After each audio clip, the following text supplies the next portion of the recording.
Kolkata team வந்து பாத்தீங்கன்னா SRS team வீழ்த்தி அவங்களோட 3வது ஐபிஎல் டிராஃபி வந்து வாங்கியிருக்காங்க. சரி வாங்க அதை பத்தி ஃபுல்லா பார்க்கலாம். அதாவது இப்போ நடந்து முடிஞ்ச ஃபைனல் மேட்ச்ல வந்து பாத்தீங்கன்னா கேகேஆரும் எஸ்ஆர்எஸ் தான் ப்ளே பண்ணாங்க. இந்த மேட்சை பொறுத்த வரைக்கும் டாஸ் வின் பண்ணது நம்ம எஸ்ஆர்எஸ் டீம் தாங்க. டாஸ் வின் பண்ணி நாங்க வந்து ஃபர்ஸ்டா பேட்டிங் ஆடுறோம் அப்படின்னு சொல்லி பாத்தீங்கன்னா ஆர்வ கலர்ல வந்து சூஸ் பண்ணிட்டாங்க. அதுக்கப்புறம் தான் அவங்களுக்கு தெரியுது ஏன்டா நம்ம பேட்டிங் ஆடணும் அப்படின்னு சொல்லி லீக் மேட்ச்ல சொதப்பிட்டு இருந்த நம்ம மிச்சல் ஸ்டார்க் வந்து பாத்தீங்கன்னா குவாலிஃபிகேஷன் வந்தது செம்மையா போட்டாருங்க. ஃபர்ஸ்ட் மேட்ச்ல இவங்க கூட 3 விக்கெட்ஸ் வந்து எடுத்திருந்தாரு. இந்த மேட்ச்ல 2 விக்கெட் எடுத்திருந்தாரு.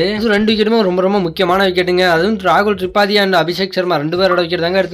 அதுவே நம்ம எஸ்ஆர்எஸ் டீம் வந்து பாத்தீங்கன்னா லீக் மேட்ச்ல பெருசாலாம் ஸ்கோர் பண்ணாங்க. ரெக்கார்ட்லாம் வச்சாங்க. 287 வரைக்கும் அடிச்சாங்க. ஆனா இதுல 150 அடிக்க முடியல. 113க்கு ஆல் அவுட். இந்த வருஷம் எஸ்ஆர்எஸ் டீம் வந்து பாத்தீங்கன்னா கேகேஆர் கூட 3 மேட்ச் வந்து விளையாண்டுருக்காங்க. அந்த 3 மேட்ச்லயுமே கேகேஆர் டீம் தாங்க ஜெயிச்சிருக்காங்க. அதுல 2 மேட்ச் வந்து பாத்தீங்கன்னா முக்கியமான மேட்ச். ஒன்னு குவாலிஃபயர் 1, இன்னொன்னு ஃபைனல். ரெண்டுத்திலுமே தோத்துட்டாங்க. அது மூலமா வந்து பாத்தீங்கன்னா கேகேஆர் டீம் வந்து கப்ப வாங்கிட்டு போயிட்டாங்க. இதுக்கு முன்னாடி ஏற்கனவே 2 டிராஃபி வந்து வாங்கியிருந்தாங்க. அதுவும் நம்ம கௌதம் கம்பீரோட தலைமையில தாங்க வாங்கியிருந்தாங்க. என்ன ஒண்ணுன்னா அப்போ வந்து பாத்தீங்கன்னா அவர் கேப்டனா இருந்தாரு. இப்போ வந்து பாத்தீங்கன்னா கோச்சா இருக்காருங்க. இது ஒண்ணு தாங்க டிஃபரன்ஸ். நம்ம கௌதம் கம்பீருக்கும் கேகேஆருக்கும் ஏதோ ஒரு ஒற்றுமை இருக்குங்க. அவர் அந்த கேகேஆர் டீம்ல இருந்தாலே ஏதாச்சும் ஒன்று வந்து பண்ணிட்டு தான் இருக்காங்க. இப்போ சிஎஸ்கே மும்பைக்கு அடுத்தபடியா அதிக டிராஃபி ஜெயிச்சதுல வந்து பாத்தீங்கன்னா நம்ம கேகேஆர் தாங்க இருக்காங்க. இது வரைக்கும் 3 டிராஃபி வந்து ஜெயிச்சிருக்காங்க. மற்ற எல்லா டீமும் பாத்தீங்கன்னா ஒரு டிராஃபி தாங்க ஜெயிச்சிருக்காங்க. நம்ம கேகேஆர் மட்டும் தான் 3 டிராஃபி ஜெயிச்சிருக்காங்க. அதுவும் இந்த மேட்ச்ல வந்து பாத்தீங்கன்னா 10 ஓவர்ல 110 ரன் ஈஸியா சேஸ் பண்ணிட்டாங்க.